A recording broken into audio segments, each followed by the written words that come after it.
नमस्कार, लाईव्हली सोल्सवर आपलं स्वागत आहे। मध्यंतरी मी एक धार्मिक सहल केली होती, कुरोपूर, पिठापूर, श्रीशैलम आणि मंत्रालय। तर ती धार्मिक सहल करताना प्रथम आम्ही कुरोपूरला पोहोचलो। कुरोपूरला नदी पार करायची होती, पण नदीला खूप पाणी कमी होतं, त्यामुळे आम्हाला ट्रॅक्टरनी तिथून जायला लागलं। त्याच्यानंतर होडीचा प्रवास होता, त्याच्यानंतर चालत असं करत आम्ही कुरोपूरच्या मंदिरापर्यंत पोहोचलो। परंतु पादुकांचं दर्शन घेतल्यावर तो सगळा त्रास आणि तो सगळा शीण निघून गेला आणि मन प्रसन्न झालं। कुरोपूरला टेंबेस्वामींचं सुद्धा एक गुहा आहे आणि त्या गुहेमध्ये शिवलिंगाची त्यांनी योग साधना केली होती। ते शिवलिंग आणि ती गुहा सुद्धा आम्ही बघितली। हे सर्व झाल्यावर दुसऱ्या दिवशी आम्ही श्रीशैलमला गेलो। श्रीशैलम हे ज्योतिर्लिंगांपैकी एक आहे आणि तिथलं दर्शनही आमचं पहाटे लवकर केल्यामुळे खूप सुंदर झालं। श्रीशैलम नंतर आम्ही गेलो राघवेंद्र स्वामींच्या मंत्रालय इथे, आणि मंत्रालयाचा तो राघवेंद्र स्वामींचा मठही खूप छान आहे, भव्य आहे, सुंदर आहे, पाहण्यासारखा आहे। ते झाल्यावर शेवटचं स्थान होतं पिठापूर।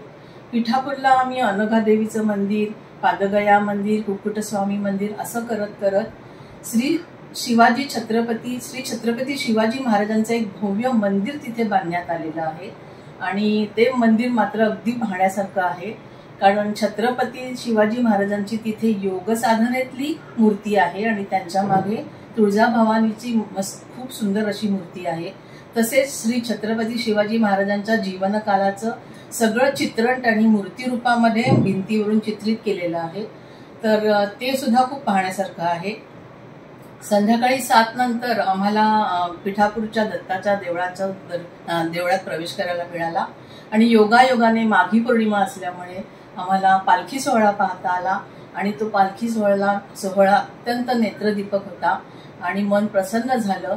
आणि अशा प्रकारे दत्तस्थानाच्या ह्या चारही जागांचं दर्शन खूप सुंदर झाल्यामुळे मन प्रसन्न झालं। या सगळ्या सहलीचे वेळेला काही ठिकाणी मला व्हिडिओ काढता आला, काही ठिकाणी फोटो केले, काही ठिकाणी बदली होती, त्यामुळे त्याचं चित्रित स्वरूपात थोडंसं तुम्हाला तुमच्यासाठी मी शेअर करते आहे, तर तुम्ही नक्की त्याचा आनंद घ्या।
आमच्या लाईव्हली सोल्स या यूट्यूब चॅनलला नक्की सबस्क्राईब करा, शेअर करा, कमेंट करा, व्ह्यू करा. धन्यवाद.